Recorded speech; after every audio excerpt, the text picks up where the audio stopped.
2016,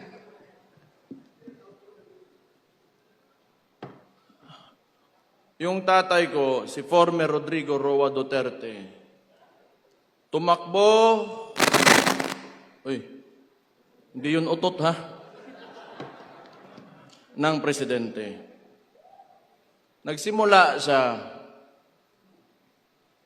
may survey, 15 to 20%. Okay? Ngayon,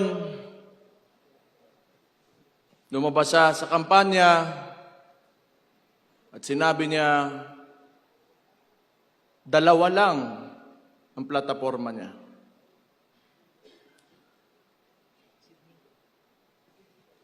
Drugs and criminality and corruption. Tatlo pala. Bobo ako sa math eh.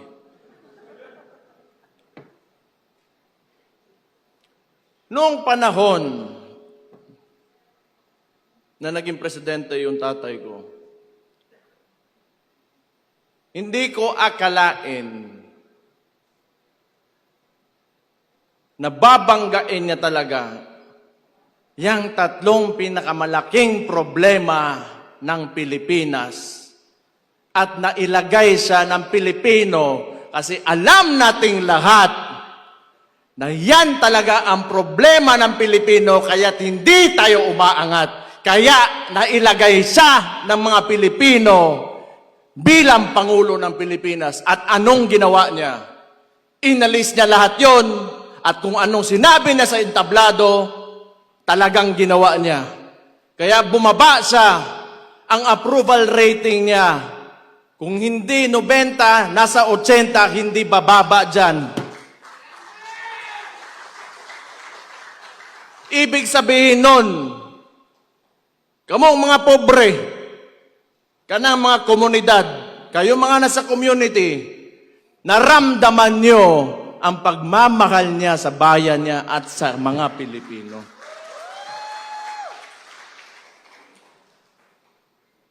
Ngayon, because my father, his core is a lawyer. He doesn't want to amend the Constitution, to change the laws or whatever to extend these terms. Because he respects the Constitution. Ngayon, tatanungin ko kayo. Kung kayo pagpipiliin ng panahon na yon, kung kayo lang, hindi galing sa kanya, itutuloy nyo ba yung termino niya? Itong si Marcos,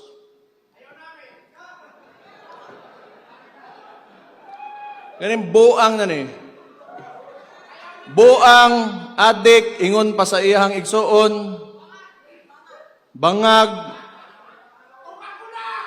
sirayong puwet, diverculitis, kung ano-ano pinapasok siguro dyan. Ano achievement nito? Binalik yung droga, binalik yung kriminalidad, binalik yung korupsyon. At ngayon yung putang inang yan, gusto pa magpatagal ng termino niya. Magaling din. Sa kawalang hiyaan ang puke ng inang yan. Ganito kasi yan. Ang gobyerno, panahon ni PRD, dinicentralize niya. Meaning, power and influence, hindi tawag, utang ina ng kabaloon sa tawag ng English ang yawa. Hindi lahat nasa capital. So that, especially the budget, the allocations, lahat aangat. Etong si Marcos kasi, ito yung culture ng politika. galing pa noon sa mga Espanyol. May mga Peninsulares, Insulares, Indios. And yung mga kolonistang yan, the Spaniards, nung binigay tayo sa mga Amerikano, hanggat sa nagkaroon tayo ng so-called independence, hindi nila inalis ng sistema na yan. Kailangan malayo ang wealth gap sa mga oligarko, pati sa mga maghihirap, so that they can control, they have control over everything. They have control over politicians, they have control over the economy, at sila lang mayayaman, wala silang kompetensya, kasi hanggat sa walang umaangat na Pilipinong pangkaraniwang tao, wala silang kompetensya, and that's what they want to maintain. Unsay gibuhat ni Marcos? Ang ginawa ni Marcos, because PRD opposed this kind of political system, pinadala niya sa Netherlands, putang ina sang gago sa.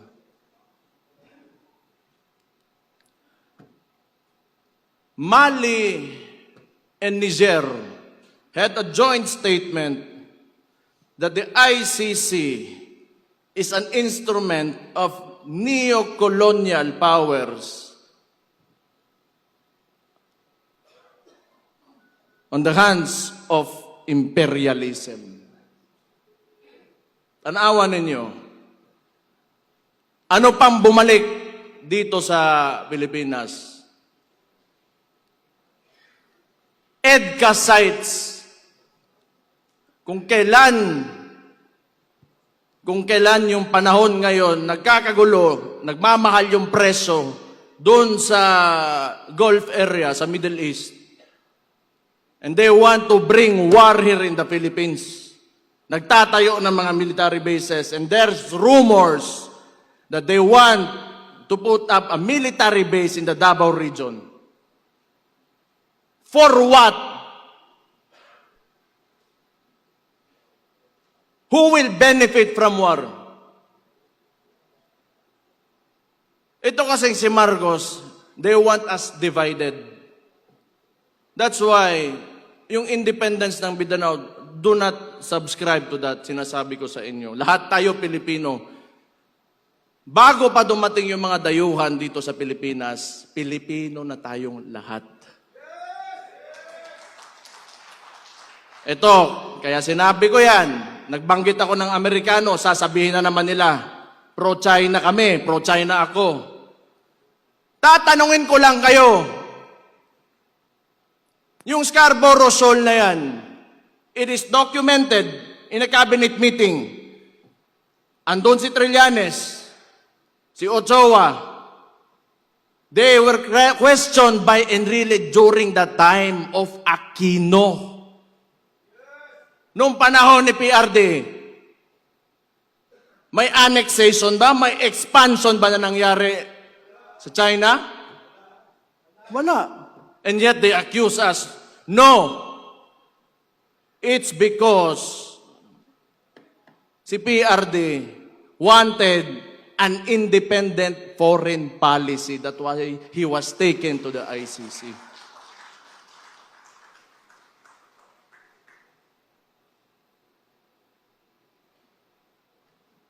Muli na ta. Ahama mga taga Davao Oriental direbe.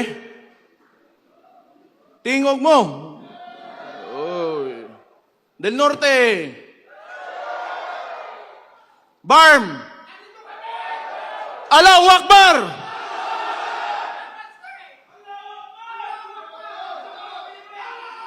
Davao del Sur. Uy, gibutang mo mas likod, luuya gud ninyo. Occidental. Usara ka buok. Di, bitaw. Ang sinasabi ko lang, si PRD kasi binangga talaga yung mga issues ng Pilipinas that have been encumbering us from, socio-economic growth. I do not know. Maybe, probably, these oligarchs do not want Filipinos to know. Kasi nga, pag ikaw may negosyo, you do not like competition eh. And when you give everybody a chance, an opportunity to, lift themselves out of poverty, then you get a mind of your own. Tapos magkakaroon, they will speak against you and, criticize. Ayaw nila nun. They will not profit from it. So muna, katong na presidente akong amakan, muna suko kay na sila, galit sila kay PRD kasi siningil yung tax, pagbabayarin sila yung utang nila sa gobyerno. And for what? It's because so that money can be used for people. Tanawa karon. Hospital, PGH used to have 100 million a month.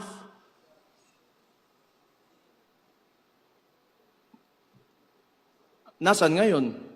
60 billion, nakita nyo kanina. Kinuha sa PhilHealth. Minimum wage earner. Kung magkasakit ka, bibili mo ng gamot. Ano pambili mo ng bigas ngayon? Ano pang gastos mo sa eskwelahan ng anak mo? Saan mapupunta ang pobre na Pilipino if the government will not deliver the basic services that they deserve? Do you think pag ito tuloy-tuloy pa rin, may bansa pa tayo? Do you think na we will have, our children will live in a future where they can live comfortably?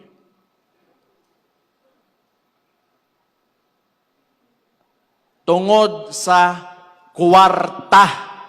Utang ina ng butangan na, I hate that so much. It is the root of all evil. Kining mga congressman ba ni yes? Sige, butang ina ninyong tanan.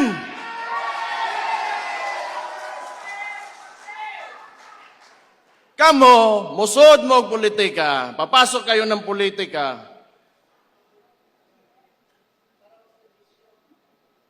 Para mangwarta lang, kwarta lang. Bakit nandyan pa kayo? Bakit? You just want yourself to, you want everybody to see that you have a better house, a better car? You are richer than anyone else in your community? Yan lang? Para sa kinabukasan ng bayan natin? Utang ina, umalis na kayo dyan.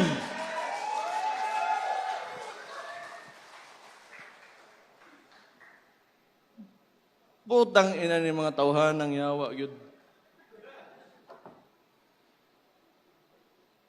Yun po si Mike Defensor. Ako man siguro ipapriso, ani. Pero mauuna yan si Harold Respicio.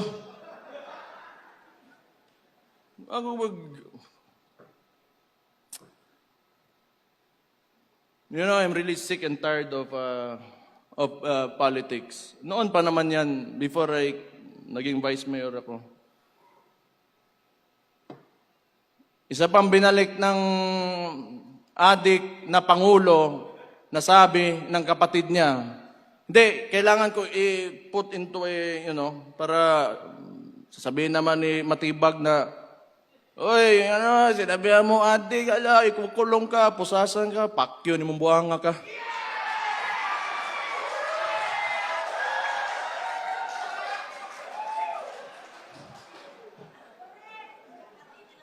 Bisaya pa, lo ni mo, choy.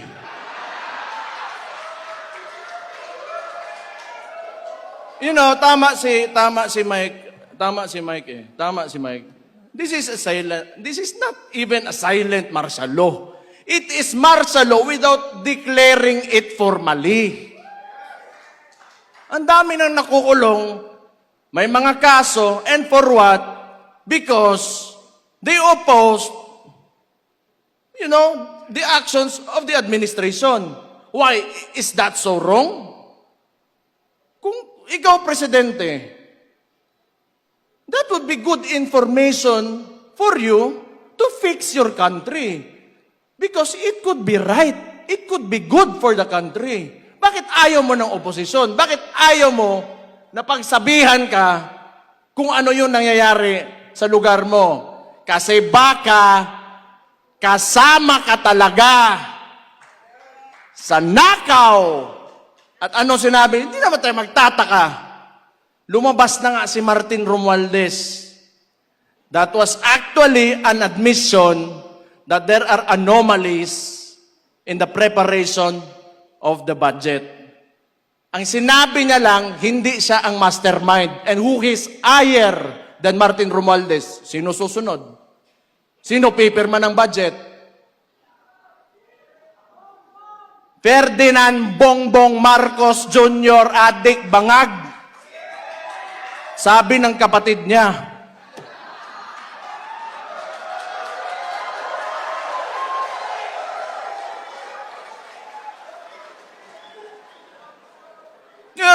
ako ang ginaingon dire ba? Ako ginaingon gani. Awa, nanaghan ang adik karon. Dumami ang adik.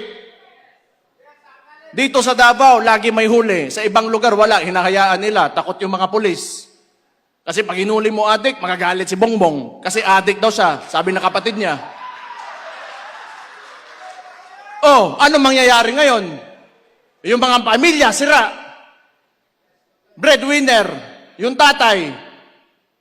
Pag nagsabuyan, wala na, sira ulo, ayaw magtrabaho, bubugbugin yung asawa. Ano mangyayari sa household? Wasak yung pamilya, yung mga bata, saan papunta? Hindi papasok ng paaralan. Yung community, yung mga barangay dyan, apektado.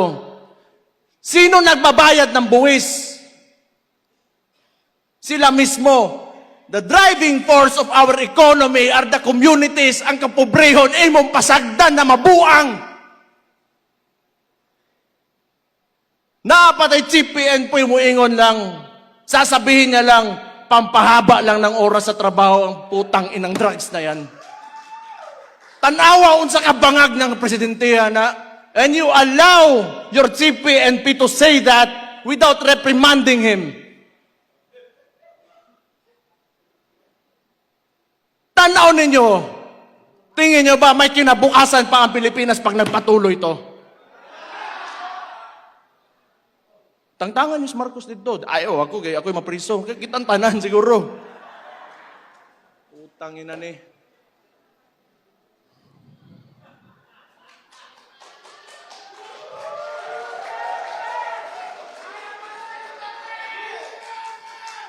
Kini ba? Yun sa impeachment. Balikon lang nako ani mga congressman. Ako, believe ako doon sa, how many do we have who said no? 25? Give a round of applause to those people.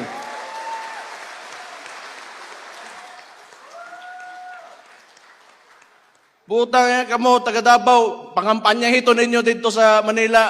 Okay, tabangi ito ninyo. Itong mga ni Nogyo daning kuhan. Kana na yung mga itlog ng mga congressman. Mutang ina nila. Kaya manag-yes. Huwag nyo na. Ano nga yun? 20 million. 5 million MOOE. 20 million outright cash. 5 million MOOE, then 200 million budget. Si Dimple Mastura nag-no, di ba? Oh. Ha? Abstain. Nasto nga. Okay na. Pwede no, pwede yes.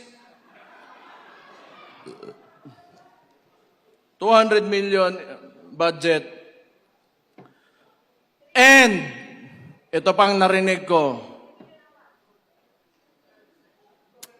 Constitutional Assembly to extend the term of the incumbent politicians. That means, including the congressman.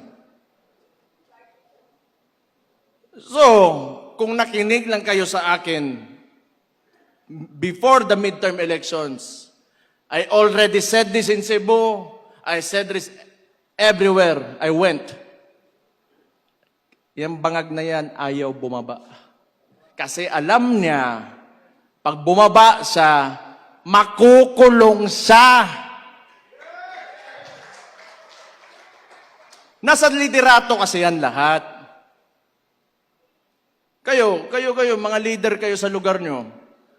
If you allow looting of, public funds, then that is because you allowed it.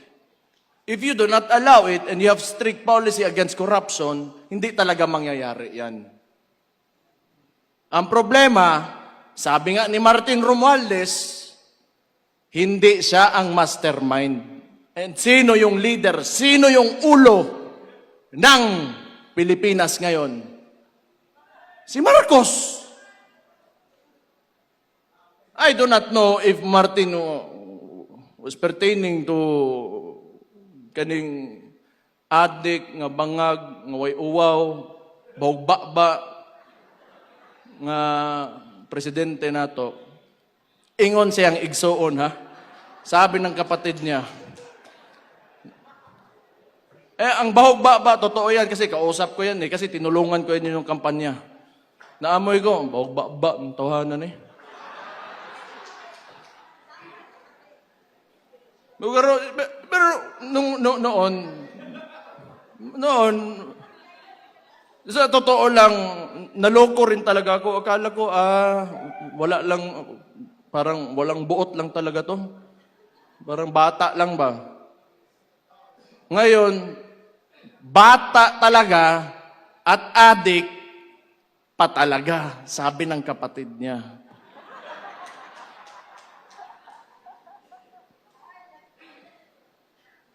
Pero, kapoy kayo si pangaway, Di, manggod, ganang ingani ba? Kita, daghan mo mong politiko dire, daghan siguro marami tayo mga aspiring politicians dito. Kailangan nyo magsakripisyo. Kailangan ninyo buhian ang inyong attachment to material needs, money and material needs, attachment to power, attachment to... kasi hindi talaga aangat yung bansa natin if we go into politics para lang sa sarili natin. Okay lang, o gihatag ibigay ng Diyos sa iyo, ihatag sa Ginoo sa imuha, nga musaka kasi imong kinabuhi in whatever way, maayo, og naa, maayo, og wala, okay rabod. Pero do not ever forget the people around you that voted for you.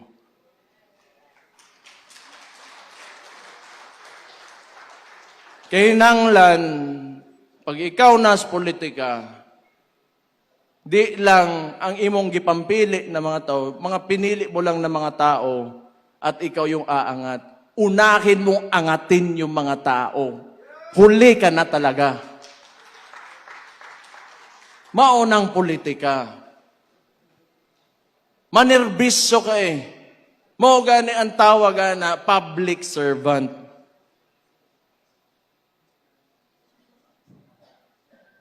Ako, honestly, kapoy naman ko. Kapoy na ko ba? Kung naay mo pilde sa kuadre sa Davao, di okay. But pasabot, mas maayo na siya nga taon ako. Kay, I do not want to work in government for a president na ganito. Because nothing is happening. The people are suffering more and more. And I do not want to be a part of it. Na complicit ko sa nangyayari sa mga tao ngayon. But fortunately for me, Davaoenos, Davao region, are very resilient people. Mabuhay raman tag. Mabuhay raman ko tag ginamos. Kaya kanang nilungag nga saging, okay na. Pero kani mga tao sa mga urbanized sections of the country, medyo lisod eh. Dire natay prutas, natay bugas. Di man permi pod pero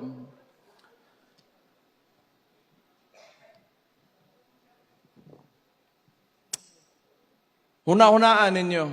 You should think about it. We have to do more. We have to do more. We have to push harder. We cannot allow this administration to go beyond 2028.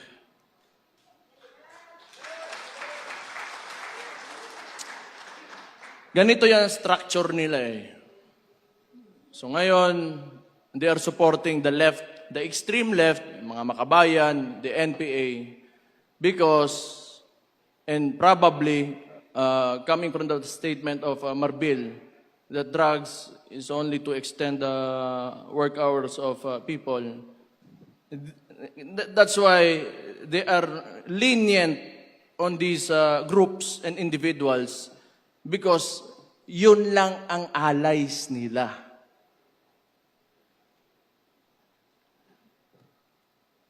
Lahat nga talaga na inayos ng previous administration by PRRD, binalik talaga ni Marcos.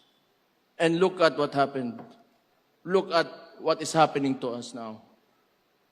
We have never been more divided than ever before until this fucking president came into office. So anong gagawin natin? Since the Vice President has already announced her candidacy for the 2028 elections, ngayon pa lang, magsisimula na tayo.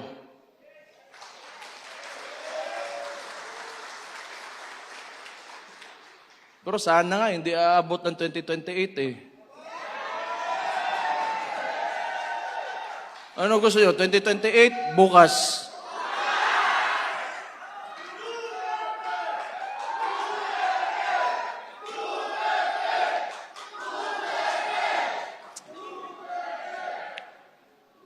Kana,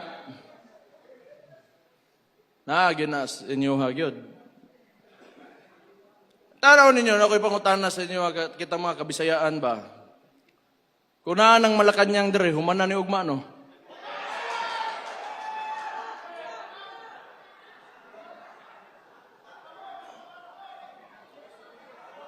Kuanta eh, we are restrained by geography.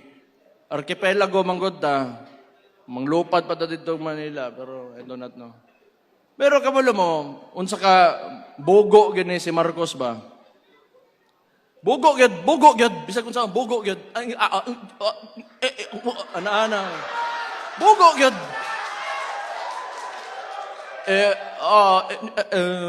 Wala tayong magagawa. Oh. Pag may nangyari, wala tayong magagawa. Kaya natin panyo. Limpyo tayo ng white powder dire. Unsa wala chinchanso? Ilong.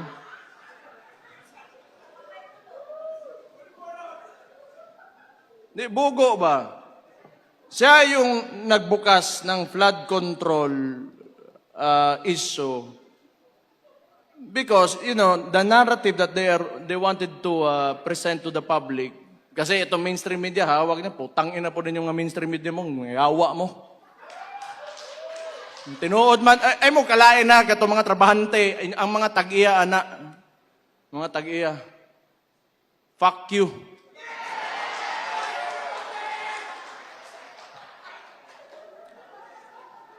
So they wanted to, form this narrative that Marcos, Bongbong Marcos, is the savior.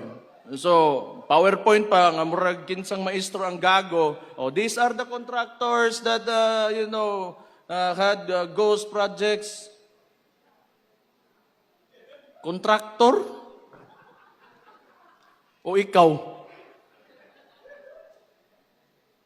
Nga na ka, utang ina, scammer. Scammer ng tawhana gyud, scammer gyud.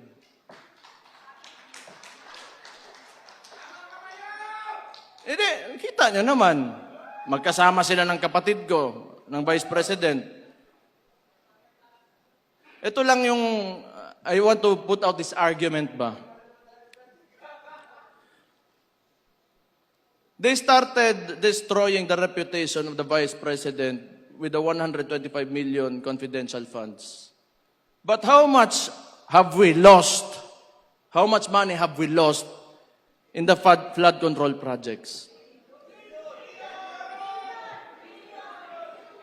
More or less $2 billion.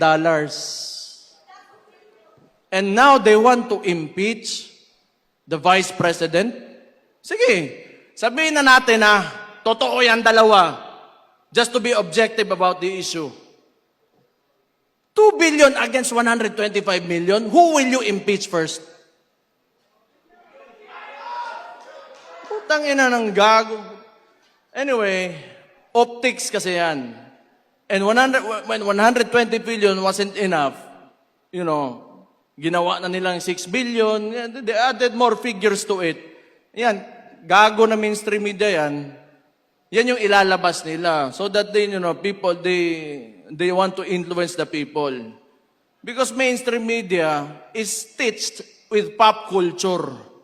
And people do not, are used to looking at mainstream media and pop culture.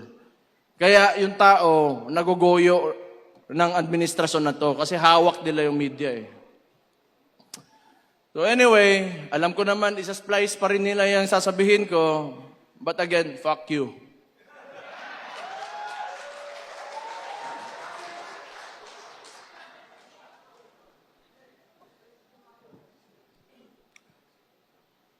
Hindi, maluoy ta sa itong nasod. Natay mga anak ba? Natay mga anak. Ako'y mga anak.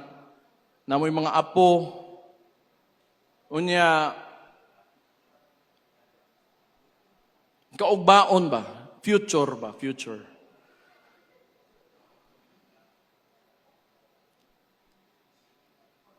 Hindi, ayoko yung mga anak ko na maglalakad. If they had to walk, around the city or out on the streets and they get mugged, hold upin sila. Or maybe some people will entice them to do drugs with them. Job opportunities are scarce. Wala silang papupuntahan. May natapos pero walang trabaho because of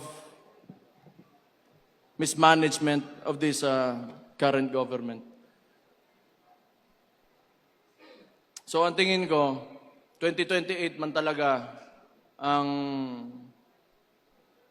It really depends on how you would approach the situation. If we see a lot of people, who want to, take Marcos out of office, then that could happen. But if not, there is 2028.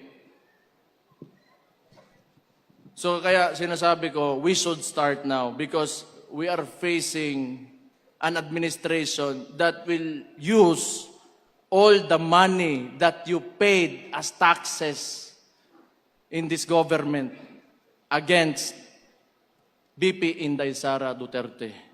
That is what happened in Congress and probably, I do not know with the Senate, pero kaning mga senator, I think kailangan na to palakpakan nga ni Kapulit agwa.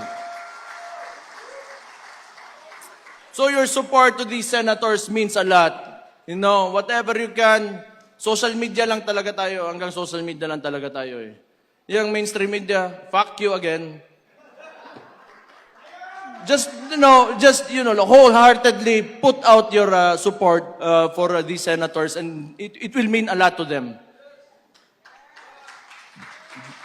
Discuss among your communities. Discuss to you want to not really convince, but tell your story on why you believed in the governance of former President Rodrigo Roa Duterte and why it should continue in 2028 through VP Inday Sara Duterte.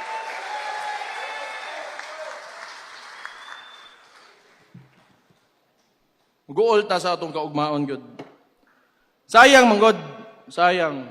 You know, everywhere I go, kaya tanongin nyo, taxi driver, mas nindot yun ang panahon ka ni Adto. Mas nindot yun. Ang maestra, sakaan ng sweldo. Police, military, sakaan ng sweldo. Okay, mana. Kinanglan ng good. Kailangan talaga sa government, you have to, increase salary. Para dili mangurakot. O, mana kay... I do not know. Wala, I cannot, I am not in the position to, speculate on that, but that's what I think. Kung kapoy kayo nga, sige antos, o tiis ka ng tiis, living in a country where people in government and in politics only want money. Hustle na kayo na. So, out lang, we will see. 2028, tao na to, unsay mahitabo. Pero, inshallah,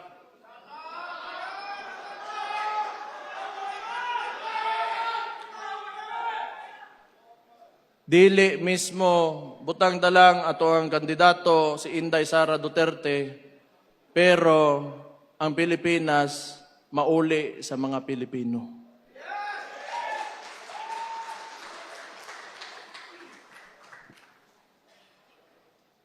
Tama na to, kapoy na kay story diri, panintan ako. Ay, tama day. Tama ko yung story. Basta ikaw rin.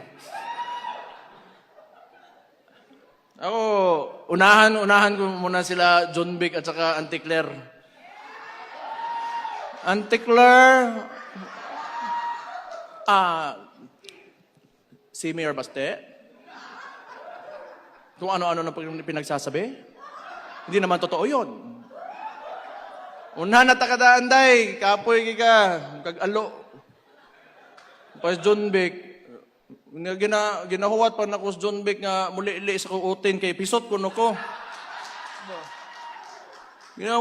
What to John Vic lain po kayong pakita utin siguro niya, no? O sige na lang, pasiganahan siya. Pero ang tuli manggod kani adto pakang man ba pakang pakang kanang kang John Vic mas maguwang man nako kung tuli siya pakang na iya ha ako German cat.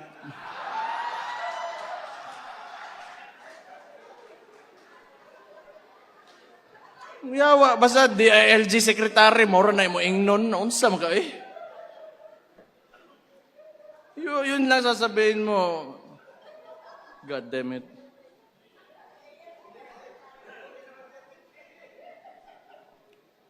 Nawala na yung usapang drug test eh, so penis test na yung susunod. Kung supot o hindi. Bitaw. Actually, lahat ng nakawan na yan, ginagawa nila yung diversionary tactic, yung impeachment kasi talaga, so that they can continue to loot the money of the people, taxes that you pay. So, tayo ko anana. Ano man, mag-rally ta? Tanaw ninyo. Ha? Kay ingon man si Kong Leon Libiste, magpadadaw siya barko. Papadala daw siyang barko.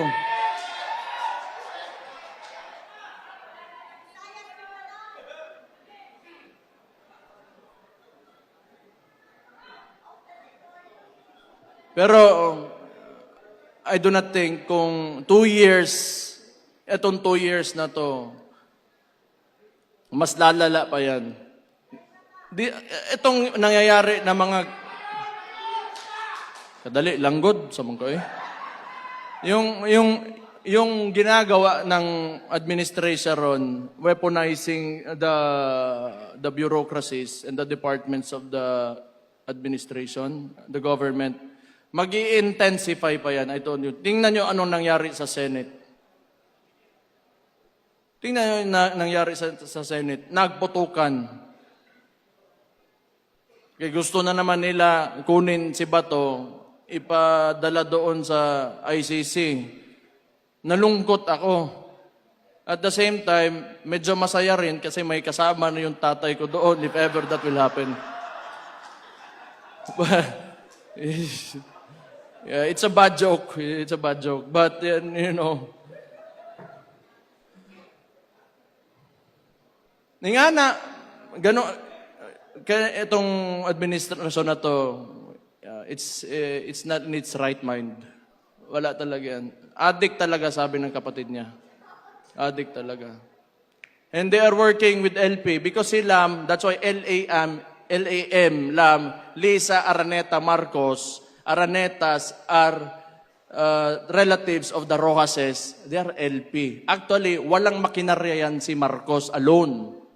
The ones who are moving for Marcos and at the same time, tinitira din siya, are the Liberal Party. Kasi wala siyang makinarya eh. Tapos, parang ang sitwasyon ngayon, may Marcos, tayo, mga DDS, and the LP, they want to eliminate ang DDS muna. So they want to impeach VP Inday Sara. Tapos ngayon, gusto nila sa finals, sila yung maglalaban. Yan yung sitwasyon dyan. Pero wala. Di nila tayo kaya.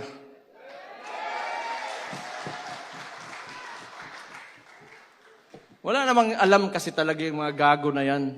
Talaga walang alam, putang ina. Kasi nga, sinabi ko, tulad ng Scarborough Shoal, yung mga left na yan, sila man nasasabi, China, o sino ba? Trillanes, LP. Saan naman nag-backdoor nun? Kinesyon sa nga ni Enrile. Putang ina. EJK. O, kani ha? EJK. They want to, convict niya ako ang amahan because of the allegations of EJK. O, kani LP niya. Kanang Tarlac, sa mga kuwang ko na, relatives na sa mga Aquino. Ang Hacienda Luisita. Oh. Kuwang ko day. Diba mo, ibutang ninyo ang tao dito sa Netherlands, sa ICC, because he fought against drugs that destroys communities. And yet these people are silent about Hacienda Luisita, who wanted land reform, who wanted their land back. Unsa ka ipokrito ni mga tawhanan ni. Oo, kasabot yun anak nila. Sige sila balik-balik og EJK, tanawa karon, bumalik si Mabilog, bumalik si De Lima, and they are alleged narco-politicians, ni daog pag yun tong nagpapusil-pusil, bitaw diri siyang bukton. Kerwin. Yawa na mayor pambuang, no? Kuya, usad ba? Tagigit. Wala yun. Bumalik talaga lahat ng problema na nawala na sana. So, anyway, wala naman din talaga ako sasabihin. I just want to thank you for all of you for spending your time here.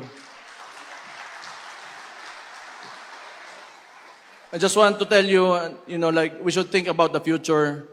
We should think about our children, your grandchildren. We should aim for a better country, much better than this one, a lot better than this one.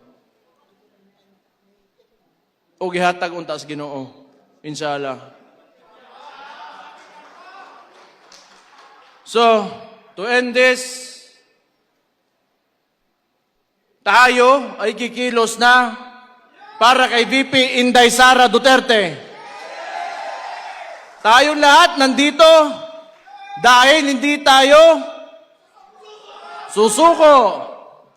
At hindi natin tatanggapin ang ginagawa ng administrasyon ngayon. So sisimulan na natin ngayon pa lang na mailagay natin si VP Inday Sara Duterte sa 2028 bilang Pangulo ng Pilipinas.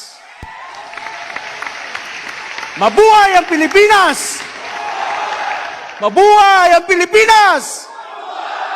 Allahu Akbar! Maraming salamat ug maayong hapon sa inyong tanan.